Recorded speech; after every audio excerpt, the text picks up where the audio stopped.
people of Pilgrim, I'm so glad that you're here, the people that are in this beautiful chapel, the people that are watching us live at home in their comfort of their couch. We're glad that you could all attend.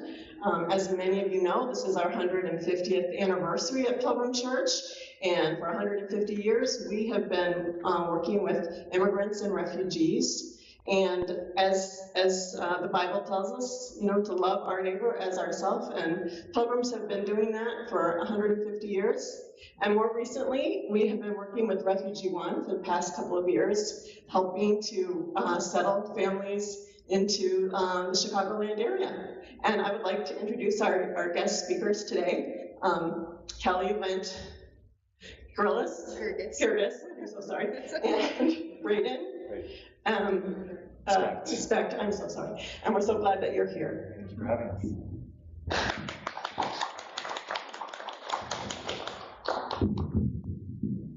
Can you hear us if it's on the stand?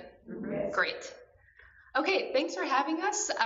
My name is Kelli Wendt Girgis. Like Debbie said, this is Braden, who was in his first few weeks at Refugee One, so you'll hear from him a little bit, maybe in some question time, but this is also a time for learning for him too, so thanks for being in here with us together. I'll talk a little bit about a few different things today. So I know you've heard about immigrants and asylum seekers the past few weeks as you've had other guest speakers. I'll focus primarily today on talking about refugees, which have a different legal status here in the US and abroad, and have some different implications for their experience here with that status as well. So we'll go into a little bit more detail on that specific group, since you kind of are, it seems like, already experts on the asylum seekers and immigrants as well, but we'll kind of share some differentiations between those groups today as well. We'll also talk about how refugees get here to Chicago specifically and to Refugee One. We'll talk about refugee arrivals, so how many folks are coming into the US, how many folks are coming to Chicago and to Refugee One specifically. We'll also talk about the services that refugees receive once they come to Chicago, and then how we often partner with congregations, which we have with you all before through co-sponsorship, just reviewing a little bit what that means, and if that would be of interest to you all again, but how we work with congregations across the city for that purpose. And then we'll have some time for questions too, so you can ask whatever you'd like. Okay, if I jump right in? Great. So I'll start first with who a refugee is. I want to say first that this is a specific legal status that someone gets. I think oftentimes we use the word refugee and we think of anyone who's fled their home for any reason, when that actually is a very specific definition for who a refugee is. And that's a person who's outside of their home country and cannot return due to a fear of persecution on one or more of 5 categories. So it could be their religion, their race, their nationality, their membership of a particular group, maybe a political ideology, that kind of thing. But they have to have fled their home country, so they've had to cross an international border, connected with the United Nations, and then applied for this refugee status, which is a internationally recognized status as someone who has fled their home and can't go back to where they came from. So I think a lot of times we think of anyone who's coming to Chicago, looking for safety as a refugee, when actually those are very different definitions. So folks who are coming here, maybe from the southern border or from through other ways, many of those folks are asylum seekers and not refugees. Whereas they're fleeing a lot of the same things, right? They're fleeing persecution or violence or some sort of dangerous situation and trying to seek safety here in the US. But the difference is that they've come straight to the US to find that safety and ask for that safety, which is it's a legal process for folks to be able to do. Refugees, on the other hand, have fled their home and crossed an international border, gotten status as a refugee, and then will eventually get resettled to a third country unless they stay in that secondary country that they fled. It's a little bit confusing, but it has very different implications for folks who are coming to Chicago. or to the US. So I'll go over in just a second. I want to say this first. So when refugees come to the US, they have a few different rights that asylum seekers don't have. So refugees have permanent status once they come to the US. They also have access to core services, which we'll go over in a little bit, through Refugee One or another resettlement agency across the country. They have access to public benefits and eligibility to work right away. Then they're also able to apply for a green card 1 year after arrival or citizenship 5 years after arrival. Asylum seekers who have come straight to the US to seek safety here have none of these rights. They don't have permanent status here. They don't have eligibility to work. They have to go through a long and expensive asylum process to be able to prove that they need safety here. And so during that processing time, that time where they're trying to find a lawyer and trying to go through the whole asylum process, they don't have access to work. Or legal access to work, and they're not able to access public benefits. Just about the only thing that they can do is, if they have kids, get them enrolled in public school and get the kids enrolled in health insurance. So that's kind of the only rights that folks have access to. Refugees here, like I said, have permanent status here, so that can't be revoked, and they can also apply for citizenship, which is a big deal. Yeah. I'm still confused about, because this is a huge difference. It is, yeah. In terms of services and your likelihood of success in the United States. So, for sure. So how does one determine whether one's an asylum seeker? It's all about where you apply. So this is the refugee resettlement process, and it is a State Department program through the United States. And so what happens is that when someone has fled their home, let's take a family from Syria, and say they're a mom and a dad at this point, maybe one older child. They fled, they left their home country, they went to Jordan, for example, and they connected with the United Nations there and said, we had to flee our home because of persecution of our religion. And the United Nations said, yes, that's a credible fear. You're not able to return home. We'll give you refugee status. What that means is that then they will have to kind of figure out what a pathway forward is. One pathway is that they stay in Jordan and they build a life there, whether it's through like kind of the limited rights that they have there, or it's just they found enough safety there that they start a secondary life. Yeah. Do they get to choose? No. So they usually they've fled to a bordering country of their own. So they could decide, we're going to stay in that secondary country. The second is that they want to wait until they return home, which is most often what people want to do. So they're just waiting for the opportunity of when Syria is safe enough for me to return back, to where I'm from.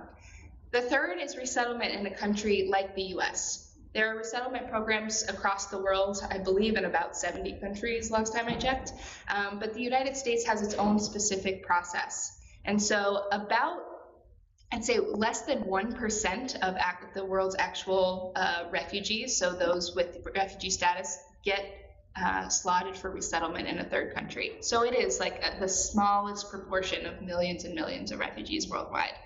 And those resettlement slots are slated for the folks that are kind of deemed most vulnerable and those who need safety the most. And so that is, that's decided by the UN and a number of other players. But that process for fleeing your home, applying as a refugee, and then getting referred for resettlement, that process can take 10 years. So a lot of the people who have fled Syria and been to Jordan and then end up coming to Chicago, they probably registered as refugees 10 to 15 years ago. Asylum seekers, on the other hand, right, they have fled their country, maybe in Central or South America. They didn't have a neighboring country to go to apply as a refugee. There may be no UN brick and mortar offices there or places to actually apply, so they came straight to the US because they heard that it's a place that it's safe. And then they get here and have to go through the whole asylum process, which can take years and is very expensive and hard. So it's a lot of people fleeing the same thing, but they have different options of where to go based on where they're from. Does that make more sense? So when people are referred to the US specifically for resettlement, they have to go through a whole other process just to be able to be officially approved. And it usually takes 2 or more years just to go through that process alone. So imagine fleeing Syria, going to Jordan because that's the only safe place you can find, being there for 10 years, getting referred for resettlement to the US, then going through another 2 years of processes like interviews and medical evaluations, background checks, the whole thing, and then being referred for resettlement officially to the US and waiting for someone to book your travel. You don't know when it's going to be. You don't know, maybe you don't know anything about the US, and you're just waiting to say, okay, when is the time going to come where I'm going to have to pick up my life again and start over in a new place.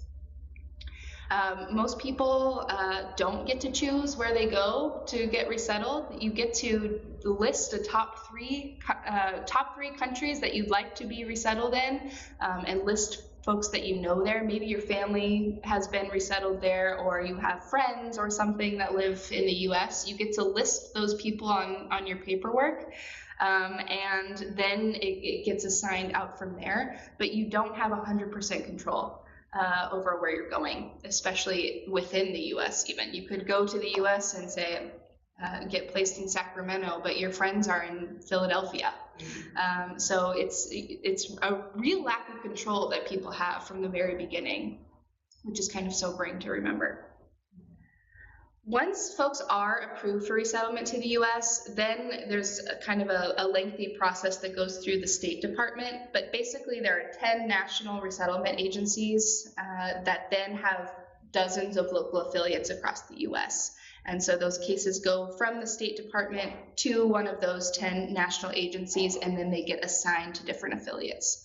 So at Refugee One, our national partner is Church World Service, or CWS. You may or may not have heard of them, but our cases get assigned to us through them, and we only find out about them about 5 to 14 days before they get here. So it is a real quick turnaround.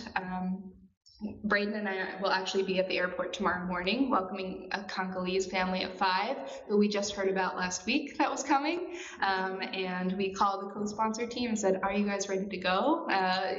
Meet us at the airport, get groceries for them, and help walk alongside them during their first 6 months. And they said yes. So we'll be there tomorrow morning. But the point here is that we don't have control over the cases that come to us. They get assigned to us, and then we have to figure out how to help support them over their first 6 months.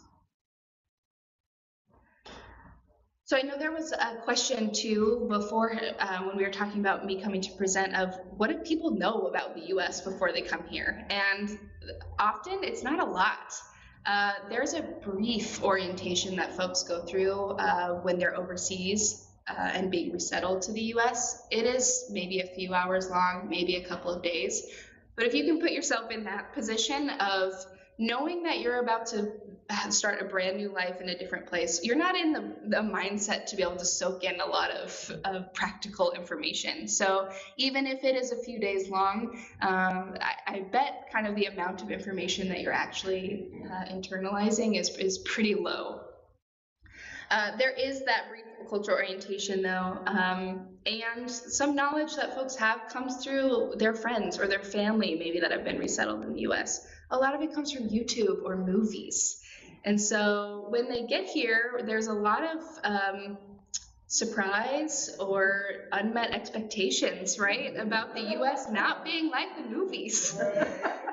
And you can imagine how hard that is too, right? You've seen these kind of grandiose images of what the US is like, and when you get here, it's hard, you know? We don't have a huge safety net for folks who aren't earning a lot of money, who don't have a lot of social capital or social connections.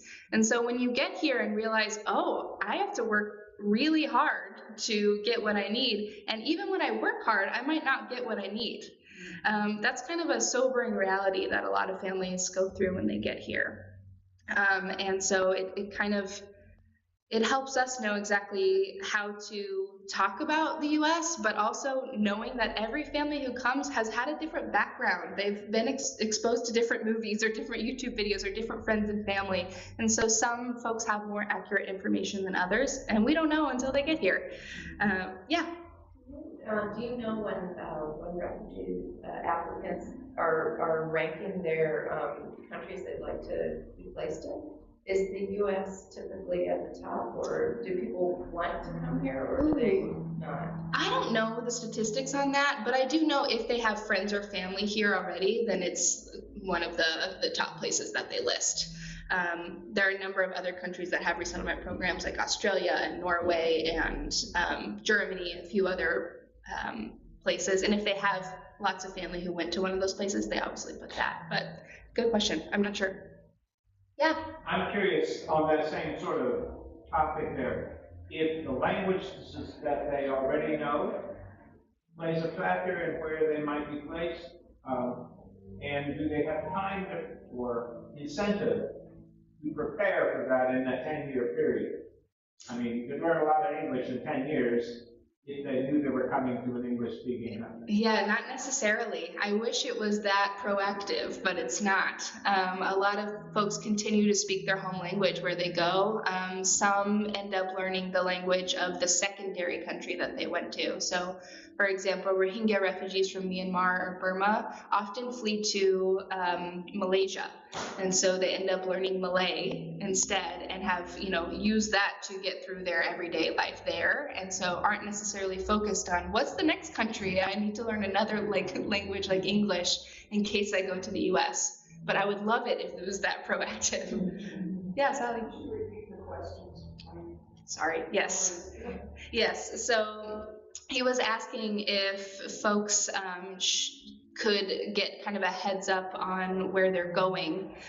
Maybe they'll end up being resettled in the US 10 years later, so could they start learning English now? Or if they already know English, will the United States be be first on their list or prioritized as a resettlement country? And the answer is no, and things happen pretty last minute for resettlement purposes. So folks really learn sometimes just a month before their travel is scheduled to come to the US that they're officially approved.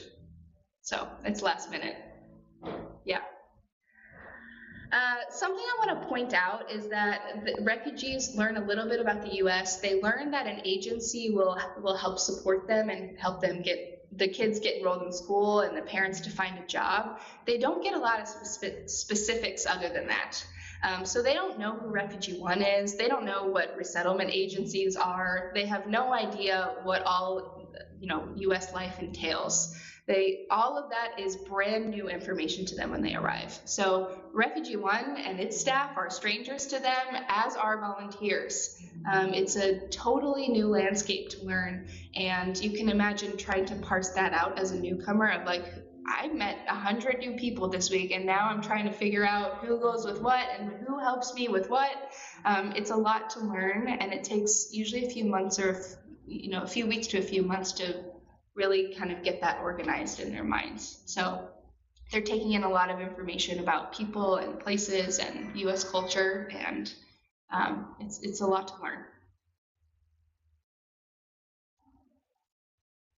So for Refugee One specifically, actually refugees nationwide, I'm not sure if anyone has ever heard of the term presidential determination. Does that sound familiar? Great. Okay, so this is the number that the president determines each year as the ceiling number of refugees that are allowed into the US. Right now, that number is 125,000, so that means that's the total number of refugees that can be allowed into the US with that legal refugee status. So this does not include asylum seekers or immigrants or anything like that. Under the Trump administration, that number was slashed down to 15,000. So we are up now, back with historic norms, but the thing is, when that number was slashed, all of the infrastructure was also cut. So we have taken years and years to build that infrastructure back, both nationally and internationally, to be able to process folks and get them ready to be able to come, and then to have the ability to even provide core services to them once they arrive. So we are not going to hit that 125,000 number this year. I want to say we're maybe around 70,000 at this point, and the fiscal year ends at the end of August. But the president has control over how many refugees are allowed into the US. And historically, it's been very bipartisan, so there hasn't been a lot of fluctuation. That's been a very recent thing.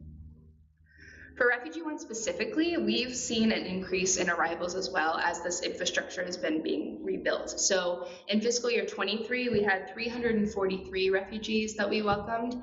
And then since July 1st of last year, we've had 638 refugees. So a huge increase, and we have another month or so in our fiscal year. So we'll see what that number ends up being. Yeah. Does the international political environment determine what countries people come from? Good question. So the question was, does international political environments affect what countries people come from? The answer is yes and no. The yes in that they will eventually come to the US, but remember that lag time between being registered as a refugee and then actually getting referred and approved for resettlement can be 10 years. So we likely will see conflicts that happen say right now, and then have folks that are being welcomed kind of at the earliest about 5 years later. I have heard that the war in Ukraine has already generated an influx of refugees. So yes. How does that factor in? Yes. So the government has kind of set up alternate programs for specific situations. The two examples of that are the evacuation from Kabul in Afghanistan and the war in Ukraine. So what happened in Afghanistan was that the U.S. said, we need to get these folks out as quickly as possible. We are going to evacuate them directly to the United States, and we will go through that resettlement process while people are on military bases across the US. So they were going through the background checks, the medical evaluations, the interviews, all of those things were happening on military bases once folks got evacuated from Kabul. And then they were assigned to resettlement agencies from there. The interesting thing is that they still made every family and every individual apply for asylum after that to be able to prove that they needed safety. But that was kind of backwards considering we evacuated them because it was an unsafe environment. But most folks have received asylum since then, so we're thankful about that. The war in Ukraine is the other one, where the federal government set up a private program called Uniting for Ukraine, which allowed citizens across the US and legal permanent residents to privately sponsor Ukrainian refugees to come here directly and then help them with resettlement. Basically, the government is setting up specific programs for acute political situations like that, but they're not doing it for all of them. So it's a little bit geopolitical too. Yeah, good question. So just to expand a little bit more on the folks that we're welcoming, they're from all over. I think in this last year we welcomed families and individuals from 18 countries. So it's not from one specific place, but we do have a few countries that are kind of we're seeing the most arrivals from: Afghanistan, Syria, Democratic Republic of Congo, like the family we're welcoming tomorrow, Rohingya and Burmese refugees from Myanmar, Venezuela, and so many others. So we are really welcoming folks from everywhere, and you can imagine that all of their experiences and knowledge about the US are so vastly different based on where they're from, and yet we still need to be there to provide the same services and help them get on their feet here. So it can be a big challenge too.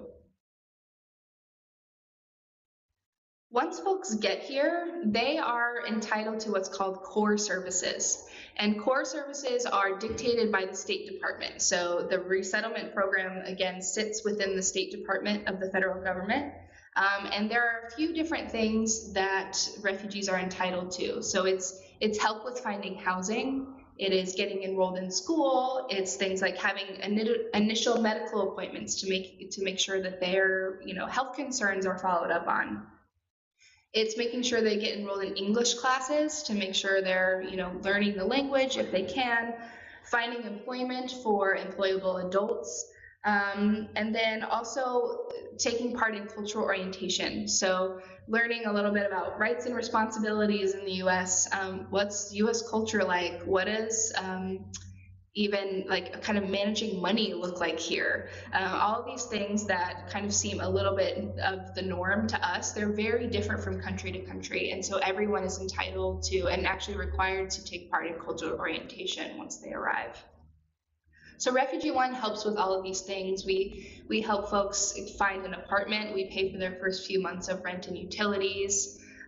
We do case management, helping them get enrolled in public benefits, and, getting food stamps and cash benefits, those kinds of things. We have in-house English classes that are literacy level 1 and level 2. So we assess the adults in the family for English level within a couple of weeks of their arrival. We also provide employment support to employable adults in the family. This is a huge challenge, I will say that, to find employers in Chicagoland who will hire folks that don't speak English and don't have any work history in the US. This is really tough. That also goes into housing, where we're trying to work with landlords that will rent to families that have no rental history, no income, and no credit score, which is, kind of the 3 things that landlords ask for. Even with folks with extensive rental history, it's still hard to get an apartment. So we're really seeing challenges there, both with housing and employment. Some extra things that Refugee One has beyond core services that are required from the government are mental health care. So we have in-house wellness support with clinicians that are trained to work with immigrants and refugees of all ages. And so we have all adults in the family screened within about a month of their arrival, just to ask a few questions about how they're doing. And if we assess that there might be some benefit to having extra services, then we offer those to them at that time. And then they can access those services for up to 5 years after they're here. So definitely something that people opt in later on, as mental health is often stigmatized in the country where they're coming from. So this can take a little while to warm up to the idea that this could be helpful. We also have youth services, so we get kids enrolled in school, but we also have after-school programs for the kids to come to, helping with social emotional learning, catching up in English and academic support, that kind of thing. And then a 5-week summer camp program in the summer. So that's just a helpful way for kids to get involved and honestly meet each other, meet kids who have had similar experiences to them, and then you'll see kids who have arrived maybe a few months before, a few years before, they become real advocates for the newcomer kids as well too. So it's really sweet to see. Beyond that, we have immigration assistance as well. So we help with some family reunification cases. There are different requirements for who can bring what family members over, depending on relation and how long they've been in the US, but we help with those things. We also help with green cards, we have citizenship classes, we help with those applications as well. So we have a number of programs within one roof at Refugee One, and we still can't do everything that a newcomer family needs. So we, at the end of the day, right, are an organization, but think of yourself, if you're a brand new person, not knowing anything about this new country, not speaking the language, how much more you need than just paperwork and getting enrolled in school, right? You need social support. You need a community to know that you have someone to call when there's a question, when you're running to a challenge on the weekend. What do you do when you're here and you don't have any connections? And so something that we do at Refugee One is work with co-sponsors. So we have with you all before to co-sponsor a family, but this is such a huge piece of our work, to be able to provide all of these core services and then know that there's a community group that's also working with families to provide all of that extra social and emotional support that we aren't able to offer. In other ways too, we have community groups set up apartments for families. We have individuals volunteer as a tutor or a mentor for refugee youth or adults. And then, of course, we have in-kind drives to provide for, household needs and just everyday needs for refugees too. And then funds that help pay for refugees' rent and utilities, which is just a huge support for newcomers when they first get here. So there's lots of ways to get involved, but for co-sponsors, this is just a reminder for you all. It's kind of combining all three of those things. It is raising support for families for their first few months of rent and utilities. It's setting up their apartment and helping them know that they have a furnished home to come to right when they get here, so that they're not worried about getting the things that they need, and instead can focus right on getting kids in school and learning English and getting the basics of life here. And then being a friend, which is the biggest piece of this. And so that is at least weekly mentoring of the family for 6 months after they arrive. Helping with things like, learning the CTA, even just getting comfortable walking around their neighborhood. Folks can get really scared here. They've seen things about Chicago in the news or the US in the news, and so leaving their apartment for the first time can be really scary. And so to have volunteers there to show them around the neighborhood, to help them know that they're welcome here, how they can access different resources in the community, and being able to kind of even repeat those processes, right? It takes a long time for folks to learn things, myself included. So doing those things over and over again until they feel comfortable doing it on their own is a huge and important piece. I'll stress here that co-sponsorship and this being a friend portion looks really different based on what family that you're matched with. Just think about all of us in this room. We have all different needs, right? We have different desires. We want our lives to look different. And that's the same for every family that's arriving too, especially folks that are coming from a variety of different countries. They've had such different experiences. Maybe they've lived in Jordan for the past 10 years, maybe it's been Malaysia, maybe they've been in Colombia for a few years and are finally getting here. And you think just the different experiences that they've had have shaped their lives so differently. So the way they view their culture and their identities is so different. What they know about the US is so different. How they've navigated different kind of bureaucratic processes is different. And so they might have a ton of experience with formal education, or they've had to get themselves benefits in other countries before, so they kind of can map on what they've learned before to what they're trying to navigate here in the US. Some have never been in those experiences at all. They've been maybe in a refugee camp in Africa, and that has not been something that's been accessible to them. And so every time we have co-sponsors sign up, I want to give a play-by-play book, right, of this is exactly what it's going to be like. And every time I have to say I can't, because I think Braden can tell you too, after talking through a few different co-sponsors over the last few weeks who've done it repeatedly, they said every experience is so unique because every family is so unique. Their needs are different, their desires are different, their personalities are different. And so the way that you help and support them is different on different levels. Anyone have any questions about co-sponsorship or what that entails? How do you find co-sponsors? I mean, I know how we came to find you, but how do you find us? Sure. Yeah. So the question is how we find co-sponsors at Refugee One. I will say a lot of them are long-standing congregational partners like you all. We utilize folks that have learned about us through different ways and kind of continue those relationships. Other ways, we reach out on social media, we go and speak at different places, go drop in at different places around the community, thinking that they, might be interested. A lot of people find us on Google as well when they're like, we want to help refugees, and then Refugee One pops up. So I want to give us credit for how we find people, but honestly, most people find us, which is great. But we're definitely in need of more co-sponsors as we're welcoming so many families right now. Yeah. I know this organization is working in the Chicago metropolitan area. Mm-hmm. Are there similar, or maybe there is this organization operating in other states across the country? Yes, so Refugee One is a standalone nonprofit, so we're just on the north side of Chicago. We have 2 satellite offices right now in Norridge and Buffalo Grove, working specifically with Ukrainian clients because that's where they live. But there are resettlement agencies like ours across the U.S. So a couple more in Chicagoland are World Relief, Heartland Alliance, and Catholic Charities. So there are a number of other resettlement agencies. I think more than 60 across the U.S. So the IRC may be one that you've heard of, but yes, there are plenty of us across the U.S.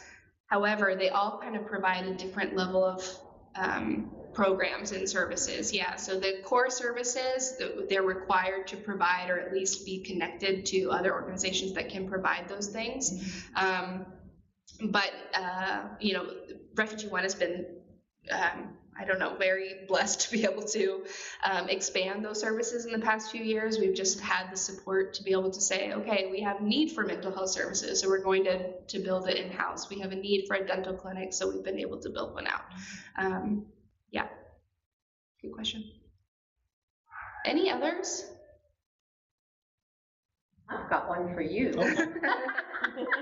The UN was mentioned. Yes. Would you tell me the relationship between the UN and the work that we are doing?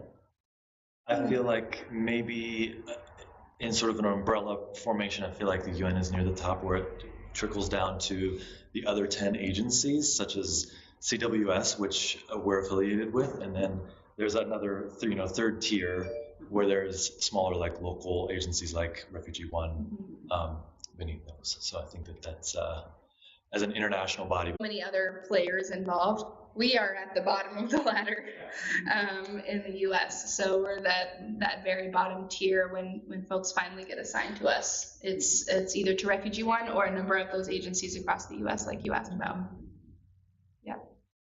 Yeah. I heard recently, and hoping you can tell me if this is true, that the funding that refugee resettlement organizations comes from it's a kind of a set amount based on each family that you place.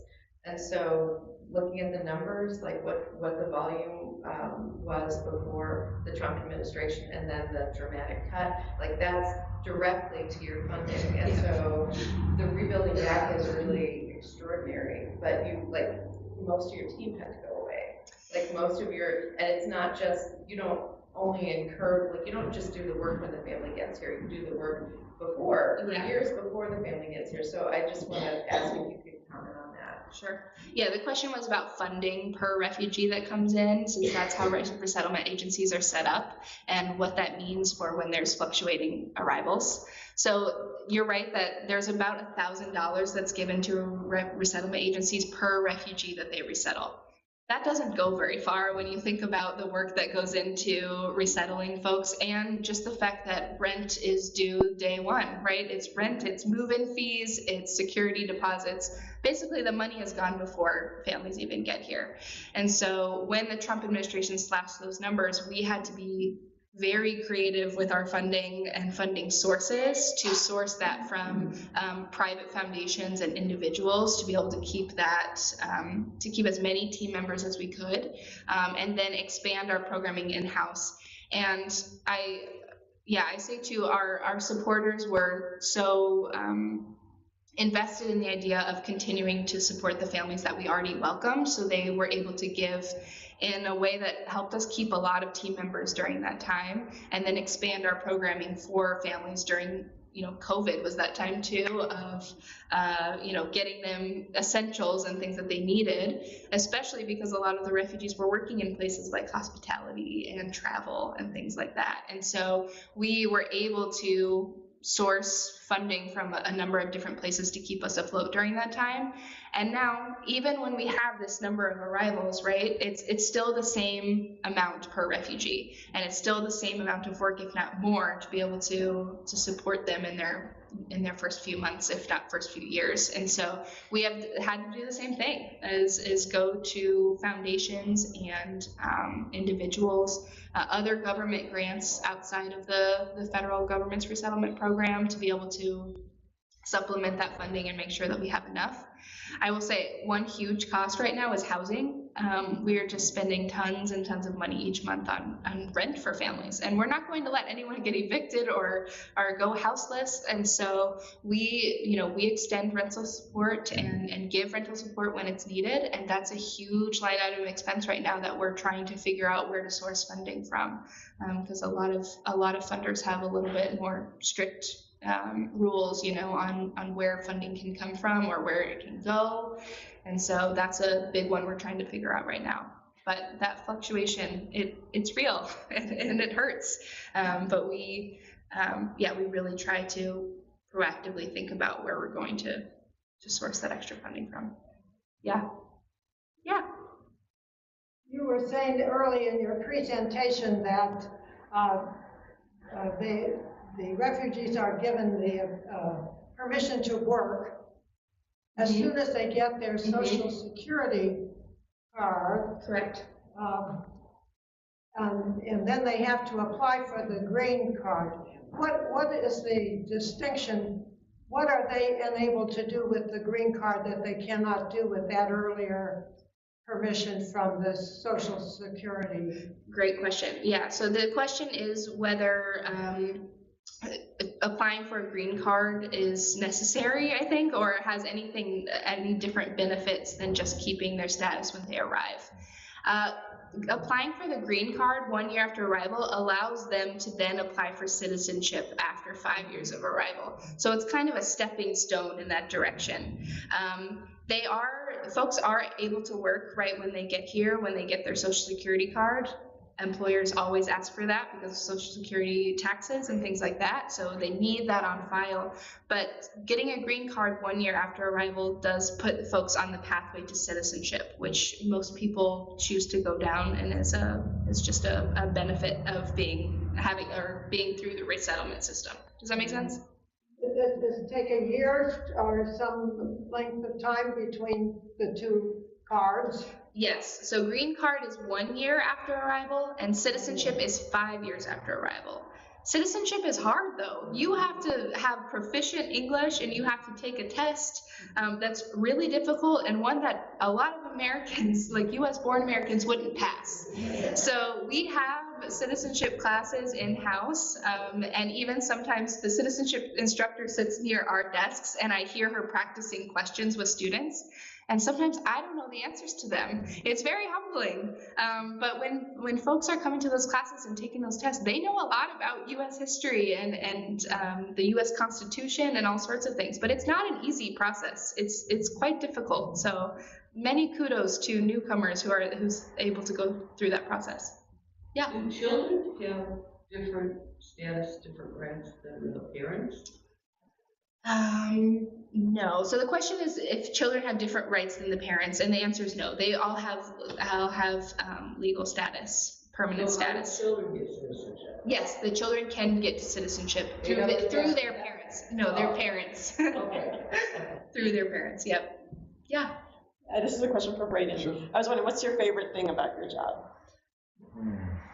I think just having a humanitarian impact on a daily basis. I think, I've heard just so many stories from volunteers and from colleagues now, and even being in direct communication with refugees too. I just see how all the work comes together, and it's really a beautiful orchestration. It's just a lot of steps, and I just see that there's a very real impact to know. People are on their feet, within a certain amount of time after they arrive. Actually, before I joined Refugee One as an employee, I was a volunteer, individual volunteer, and so I did some adult mentorship myself, and just to see the growth from, being brand new to big city life and having expectations that need managing and all that, and then to just see the success, like resourcefulness and being savvy with your new network is a beautiful thing. Yeah.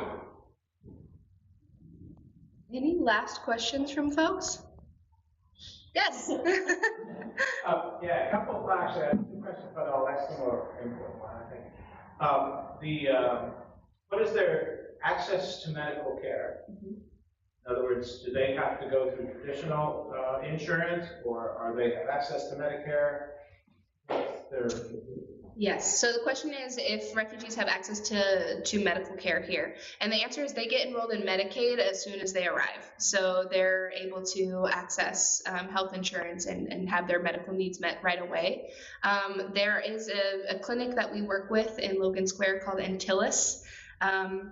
This is a clinic in the city of Chicago that's funded to cover refugee initial healthcare costs and green card application costs, which are a few $100s per person medically, just to get the paperwork and appointments taken care of. And that specific clinic is funded to cover those costs. And so we connect all the refugees that we welcome with that clinic right away that also accepts Medicaid.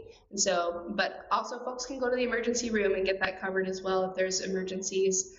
We have women who arrive pregnant or become pregnant soon after they're here, and they need coverage as well, and that is all goes through Medicaid. Yeah. Does this cover asylum seekers? Does not. No. So asylum seekers have to go through the asylum process, and depending on your age and situation, has a huge impact on whether you can access public benefits like medical care or not. Most of the time it's children under 18, and I believe right now it's over 50 maybe that can access medical care. The rules are changing kind of constantly, so I can't keep up. But basically, it's only children that can access medical care as an asylum seeker. Yeah. My understanding is that once their asylum application has been accepted, they can apply for Medicaid. That's true. Yeah. So once an asylum case is accepted, then you have status here in the U.S. and can apply for public benefits. Yeah.